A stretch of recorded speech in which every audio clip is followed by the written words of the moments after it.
I could heartily wish that every traveller should be obliged to make oath before the Lord High Chancellor that all he intended to print was absolutely true.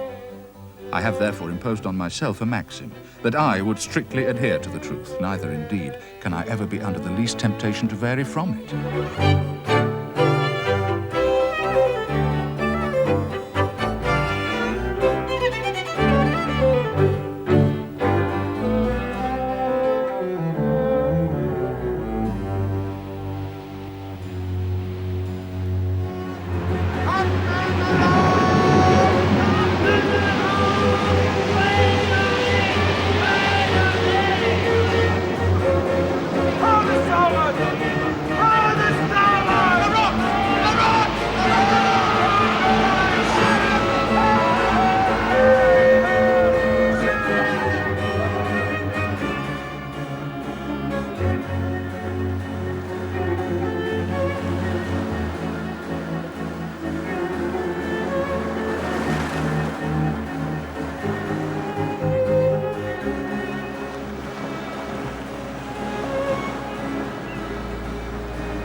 Roldressel, where are you? Where is he, girl?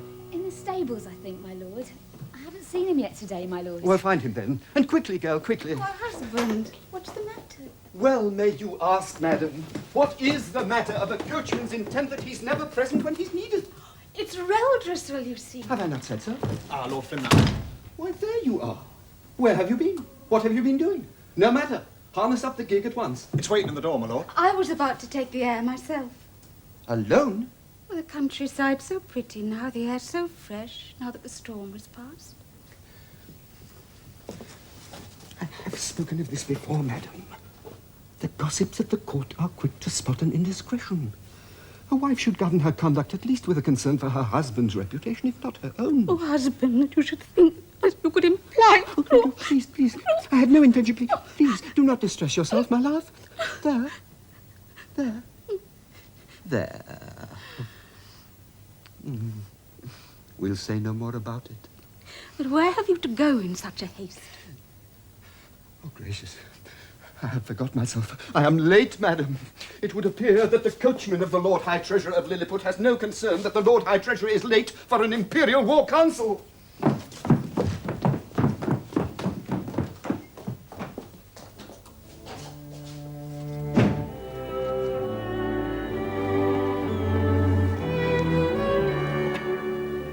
It's a monster.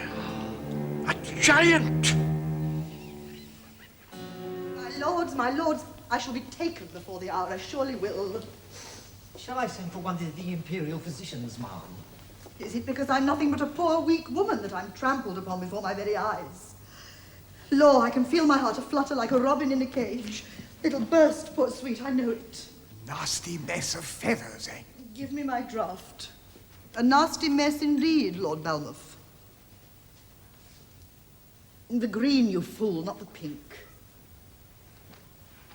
I know quite well I am the mock of all the court. Oh, no, Why no, else Mama. should my High Treasurer choose to flout me? A Council of State without the Chiefest Minister of State. What else but a mockery? I'm sure Lord Flimnap has a very good reason. And the Commanding General. At such a time, the fleet of Blefuscu stands ready to invade, and General Limtock lies abed. One might almost think he were an admiral. Your Majesty, Are you there, Admiral Bolgulum? I had not noticed. Verily, verily, if the egg be hard, it hath boiled too long. Thank you, Arch-Elder, a most helpful observation. Now the pink, I have a headache coming on. If it please your Majesty... It does not please my Majesty, Clustril. Should it please my Majesty that we cannot carry on the business of the country, that we cannot drive ahead the wagon of state because its team of jackasses is short by 2? Ma'am. His Imperial Majesty is not here. The Emperor. Oh, I mean... The king a jackass, Clustril? That may very well be true, but I had not thought to have it pointed out by my principal secretary. You are tired of your position here at court, I see. We can wait no longer, my Lord Chamberlain. This council, I'm told, is called at the instance of my Lord Bolgulum. Yes, ma'am. Apart from the loss of our entire fleet, Admiral, what other news do you have for us? The country is crawling with Blefuscudian spies, ma'am, and traitors to the small end cause. Nobody can be trusted. Oh, if you please, Majesty... Are you still here? Oh, how impolite. Goodbye, Clustril, and I'm sure His Majesty would wish me to say hee-haw on his behalf.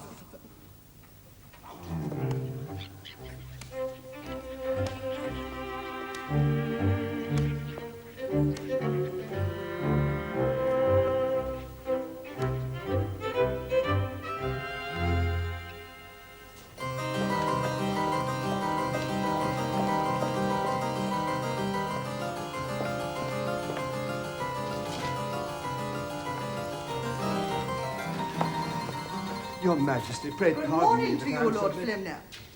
The Admiral here informs us that you may be a traitor and a spy. How say you? Ma'am, you mistake me. I think not. Nobody can be trusted. Those were your very words. And that must include the Lord Treasurer himself. I assure you, Ma'am, that Oh, my Lord... enough. Next time, be early.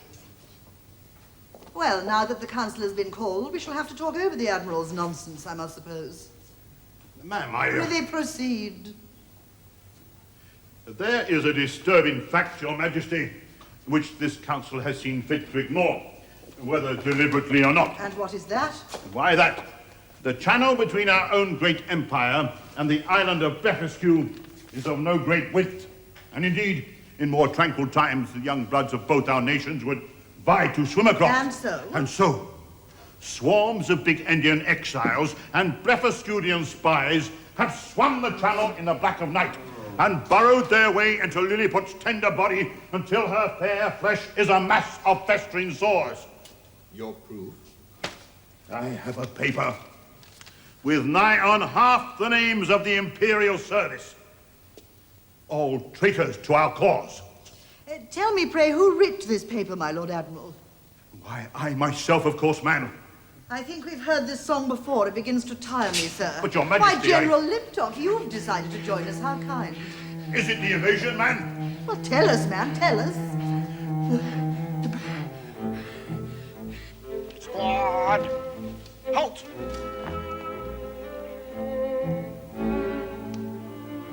Right. Turn! Right now. Deploy yourselves about. And if any of you misbegotten sons of a big Indian bachelor wakes him up too soon, he'll be meat for the monster's breakfast. Yes! Yes!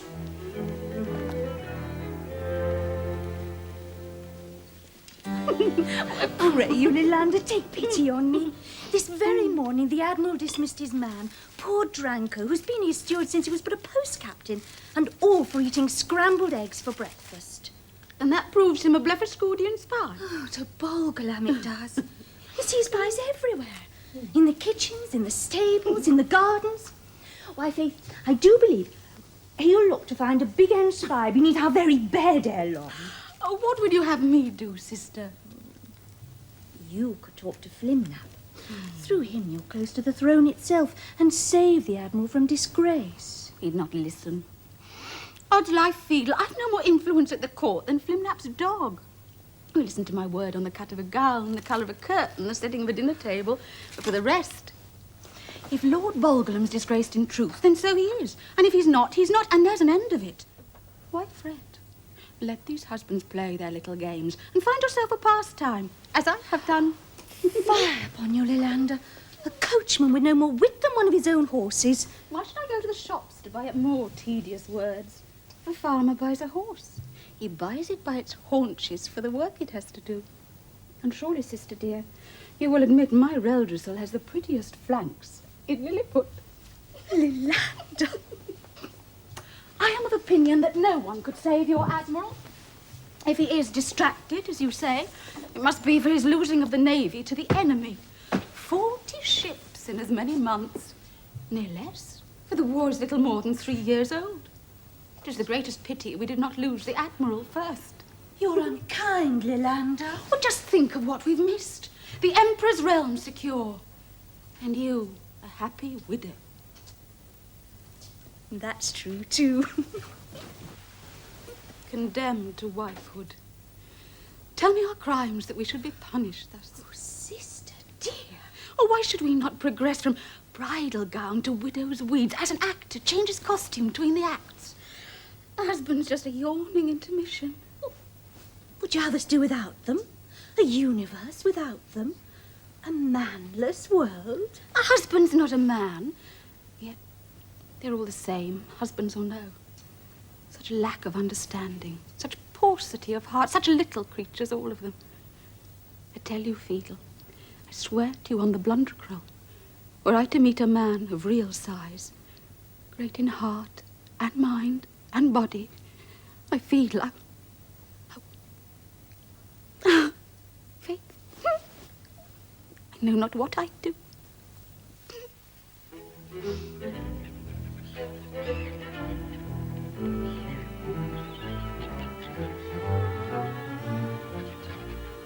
Deagle! Don't do that! Ah! Attack! Attack! Attack! Attack! Attack! Hold your attack! Hold! Hold! Hold!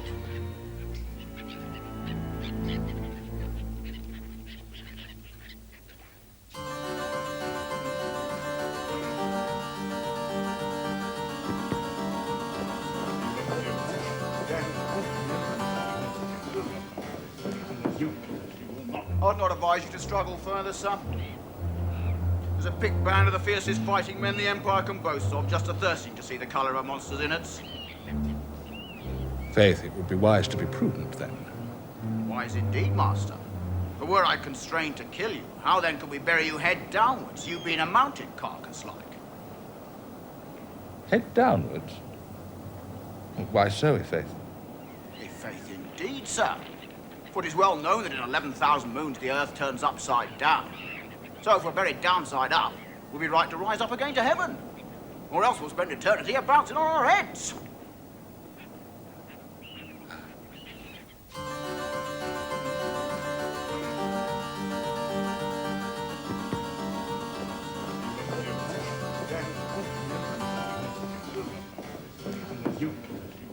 I do declare, it matches one's complexion. Do you think it matches my complexion, Ribble? See how the ivory coat matches my complexion. To a fault, sire. Oh, do you think so? Oh, a trifle vulgar, do you think? Like dyeing a puppy dog pink to match one's hair, perhaps? But your hair is not pink, sire. I could wear a wig of pink. Don't quibble, Ribble. Let me see the coral.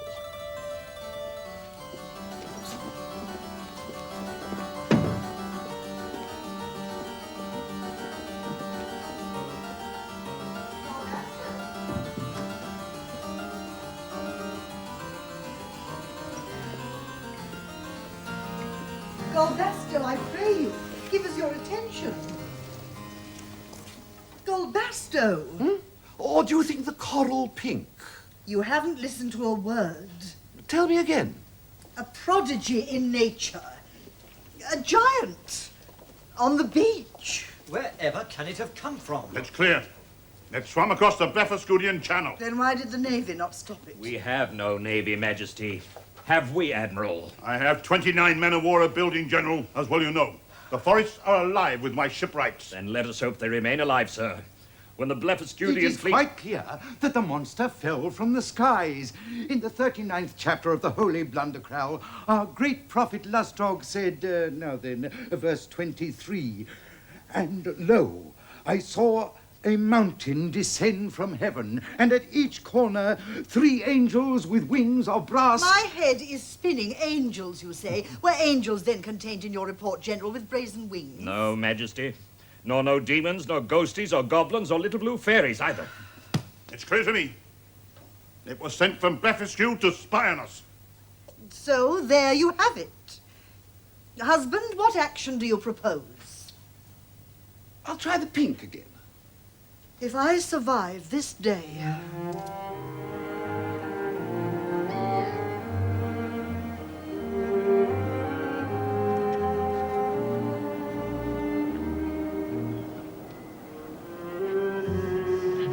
You little man.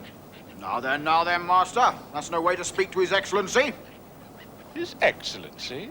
His Excellency Lord Flimnap, the Glumglum of Paldo, High Treasurer to His Imperial Majesty Golbasto II.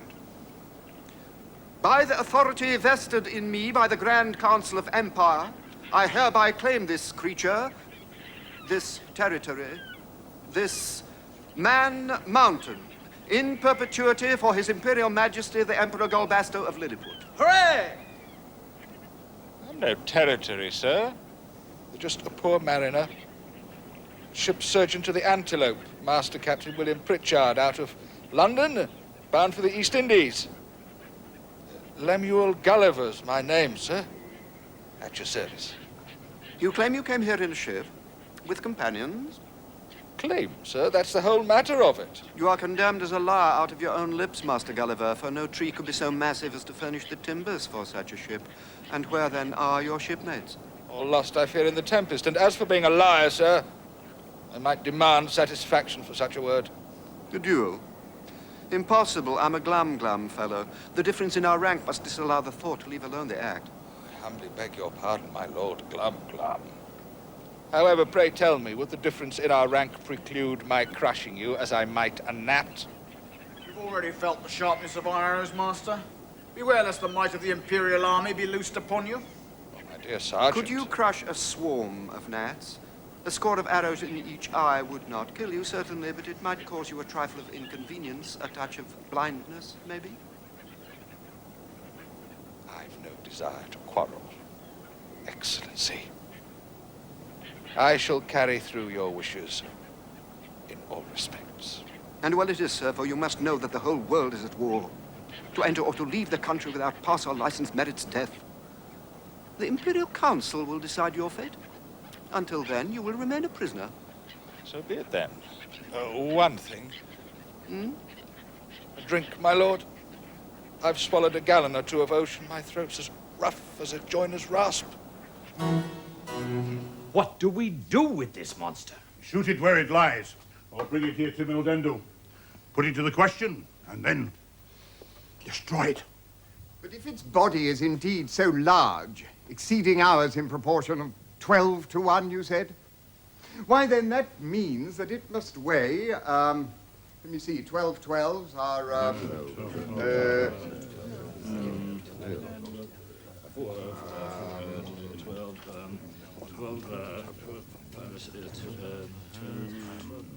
145, so my computations have it.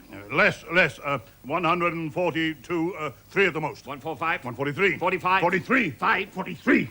In my capacity as Grand Justiciary, may I suggest a judicial compromise, if the contending parties are willing? 144 would seem to meet the situation to perfection.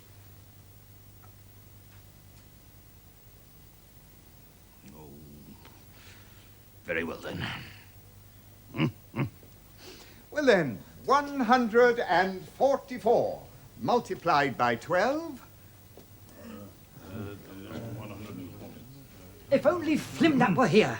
As Lord Treasurer, he must meet such awesome ratiocinations daily. Or let me put the question slightly differently. 12 multiplied by 144? That's worse. 1,728. I never saw such boobies. Glinchak Lurbar, what are you doing here? Why am I cursed so? You'll be Forgive my me, Your death. Majesty, but it is urgent to decide. Do we bring the monster to the capital or not? With your permission, ma'am, to continue our deliberations. If this monster is indeed 1,728 times as heavy as a citizen of Lilliput, why then the conclusion is inevitable.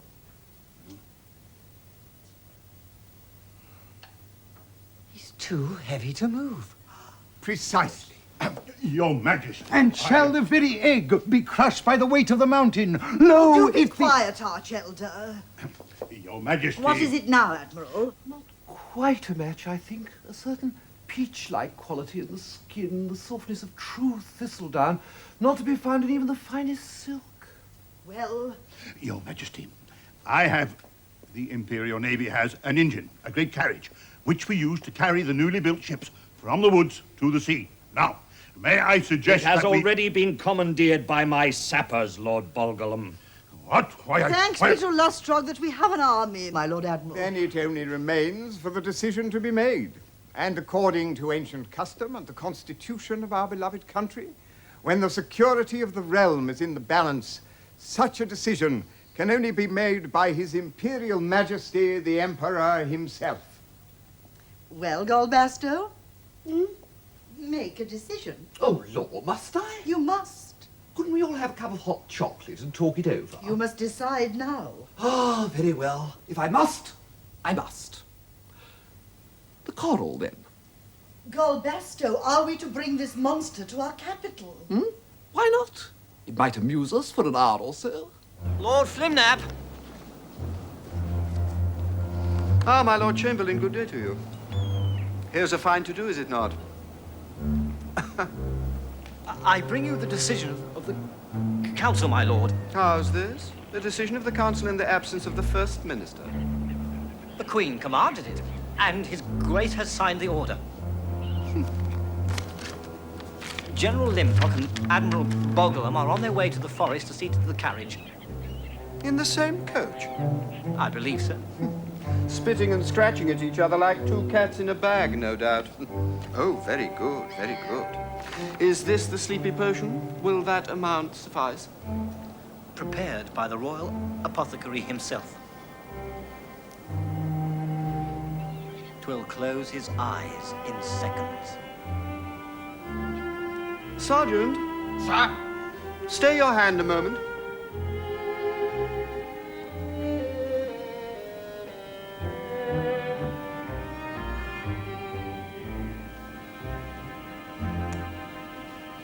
Pray continue. Yes, my lord.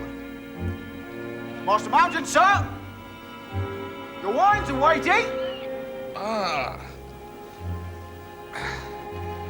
I thank you, my good Lord Flimnap.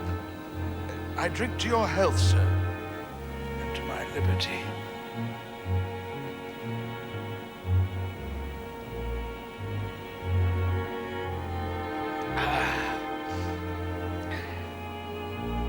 Very fair vintage. Not unlike a small wine of Burgundy, though much more delicious. Not like that my eyes are heavy. Fine.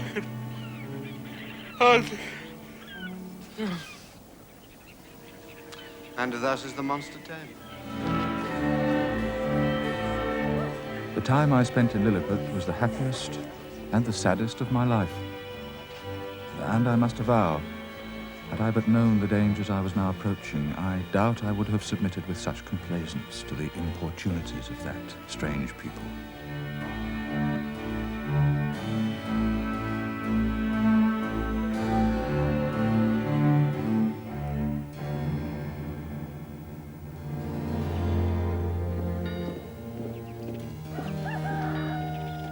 The very moment that he opens his eyes, I am to know of it. And nobody, I repeat, nobody, is to be allowed into the square. Very good, sir. Well, of course it's very good, man. All my orders are very good. Or don't you agree? No, sir. I mean, yes, sir. Very good. Sergeant! Sir?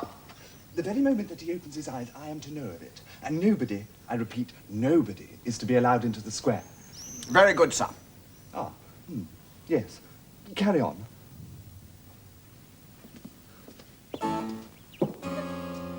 You may come in now. Why, it's you. I thought it must be Cloran. Good morning, wife. You are up already. I thought to find you still abed. What? Lie dreaming on such a day? Coffee, husband? Oh, I thank you, no. The Queen has called a council. The council? To determine the fate of the Man Mountain. Were the law to be strictly applied, he must infallibly die. But I had my coffee early that I might be ready. Ready? To come with you to pay a visit to the monster. Oh, no. No. No. No. Why not? Nobody's to approach before the Emperor. And, of course, the council. It really is too bad of you. This creature will be the talk of every drawing room in Mildendo. What is the use of being wife to the High Treasurer if I cannot be the first to see it? Please. It is the order of the council, my love.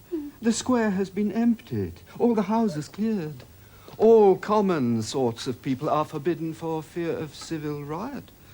And even those of nobler blood must not presume to come within the precincts of the square without a license. From the court. Signed by the Emperor or the Queen. Then get me a license. Oh, Lilander. A license. It is impossible, my love. When the Emperor grants his audience, then perhaps at Lilander shall we... Oh, well, that must suffice then. Now run along and see to it like a good boy. I must finish dressing. Lilander. Off you go. Cloran, where are you, girl? Madam? Tell Clefin to find me a chair, discreetly. But don't be long, I need you.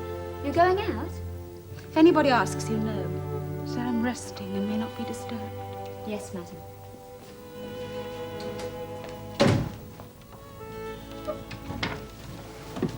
No. You'd better stay there for an hour or so.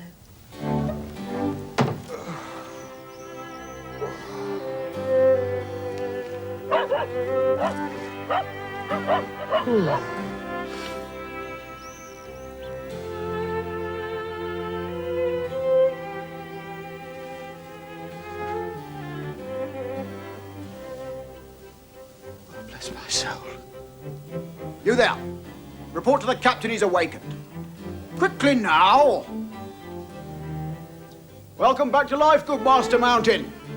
Well, good morning to you, Sergeant. Tell me, is there an inn nearby or a coffee house where a man...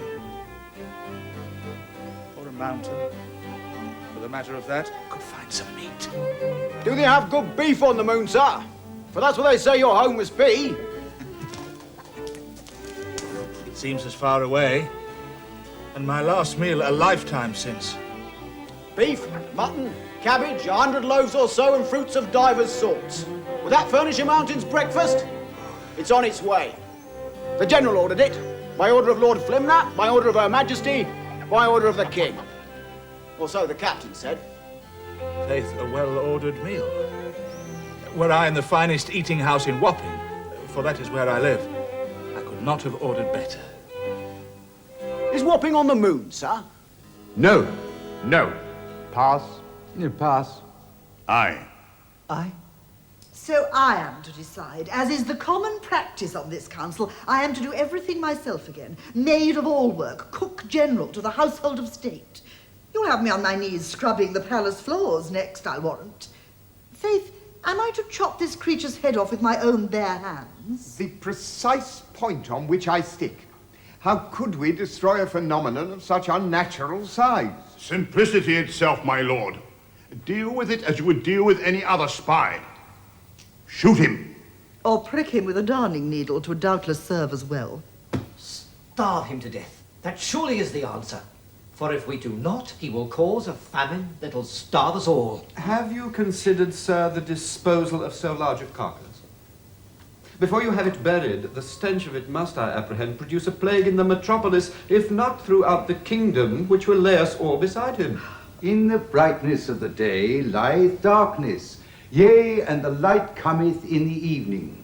Shall the cuckoo know its child, or the egg its mother? Yea, verily... Thank you. But there's 10 more lines. You've admirably made your point. Oh, thank you. Have I? Now then, my lords, where were we? Oh, yes.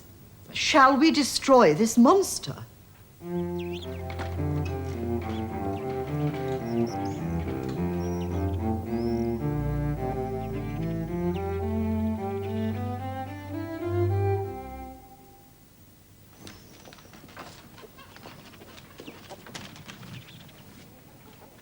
Fellow, where is your officer? I can't let you through, my lady. Not if you was the Queen herself, I couldn't let you through. Well, perhaps if you was the Queen. What did I ask you? Fetch me your captain. Such a fine figure of a man. Are you married? Aye. A lucky wife. I'll engage there's not a sentry in the army more loyal to his duty, and so I'll tell the captain when you fetch him. You hit it, madam. The army requires me to keep my post. So too does my wife.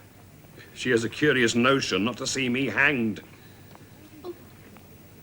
The captain's on his rounds, my lady. If you'll wait a little, he'll soon return, I'll wager. He's hopping back and forth like a flea on a griddle. My Lord Chamberlain, pray read out the resolution as agreed in council. By command of Her Imperial Majesty, it is hereby passed, promulgated, and so ordered by the High Council of the Empire of Lilliput in the 8th year of the reign of His Most Excellent Majesty Gulliver II, that notwithstanding any further decision to the contrary taken by the said High Council, it has been decided concerning the destruction of the man-mountain monster self-styled as Lemuel Gulliver, that at this time no decision shall be taken. Agreed? Agreed. Thanks be to Lustrog. Thank you. Ah, not halfway through the morning and already I'm exhausted. Faith, if my poor frail body lives to see this day out, 'twill be a wonder in nature to match this Gulliver. Oh, the council is ended. Oh, but my lords, one at a time, I pray you. General Limtock. I have most urgent tidings, ma'am. The Man Mountain is awake. Then our audience must be as soon as possible that we may decide his fate. The Emperor must be told at once. Ma'am, your pardon, ma'am. His Majesty requests your presence. The gravest matter of state, he said to tell you. And please to come with all dispatch, if you'll forgive me, ma'am. Go then, Sirrah, and tell His Majesty I'll be with him straight. Oh, go, go, go. My lords, an hour. Will an hour serve? We'll see the Gulliver in an hour. But, ma'am, the licenses. The proclamation, ma'am. Gentlemen, my poor little head is spinning like a zany in a fairground. But the proclamation. The licenses, ma'am. Oh, there you are at last. I've not known which way to turn, this, that, or t'other. And oh, the weight upon my shoulders. What weight? The cap upon your pate. It cannot be the brains inside, of that we can be sure. Oh, please don't jest, my love. I am distracted, quite. I cannot dress. Poor Ribble cannot even choose the ribbons for my hair. I'm so despondent I could weep. But then my nose does turn so blotchy and such an unbecoming shade of red. Why, what's the matter? Choose and be done with it. We meet the monster in an hour. How can one choose? How can one settle for a colour till one knows the colour of the gown you are to wear to meet the mountain? Just think, if I wore emerald and you chose purple, or pink and orange. Oh, even the words. Lustrog, give me patience. Wear what you will, husband. I'll be your drab. Why should I array myself for a Gulliver, whatever such a creature is? Choose for yourself, and I shall play peahen to your peacock. Oh, yes. Thank you. I see. Come, Ribble, come. One has merely an hour or so to make up one's mind. To work, man. To work. Ma'am, the proclamation! The licenses, ma'am!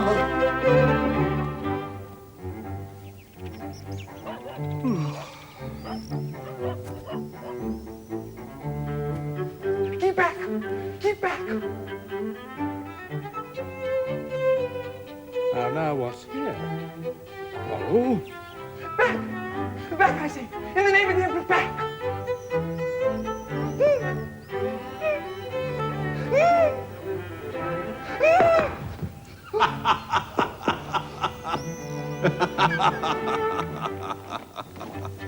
Mercy! What was that? Odds my life, but I'll swear I was nearer death at that moment than ere I was in battle. A lady to see you, sir. So this is the brave captain. And are these military manners, ruffian? Open your gate and let me through.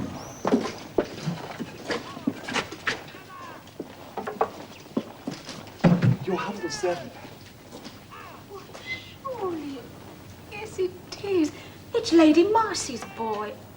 Oh, you must remember me. Or maybe not.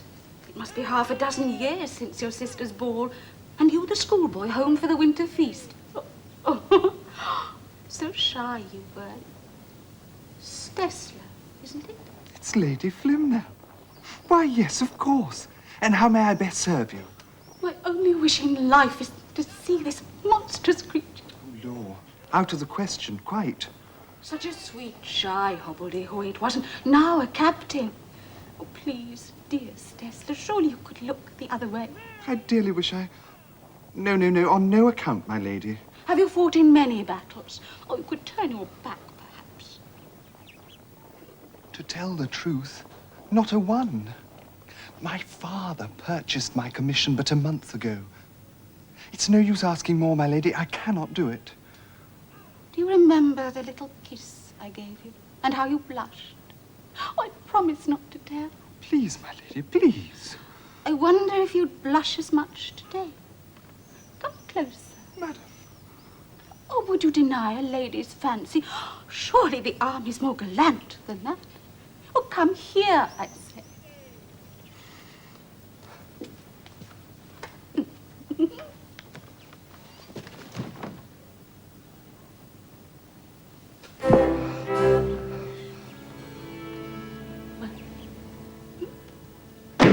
My love, I have it. The license. My lord? I know, what's this? Where is my wife? I last saw her here, my lord. Truly I did. Her cloak. If her cloak is gone, then she's gone with it. Ah, Reltus, all good morning. Where is your mistress? Her ladyship. Where is she? And what do you do in there? Oh, my lady sent me back for this. And then the door slammed shut and locked me in. A muff? In the heat of summer? I'll never understand the ways of women, never. Well, where is she then? I beg you on my life, stay but a minute. Oh, no thanks could be enough, sir. I'll watch for the general. Please do return with all dispatch, my lady.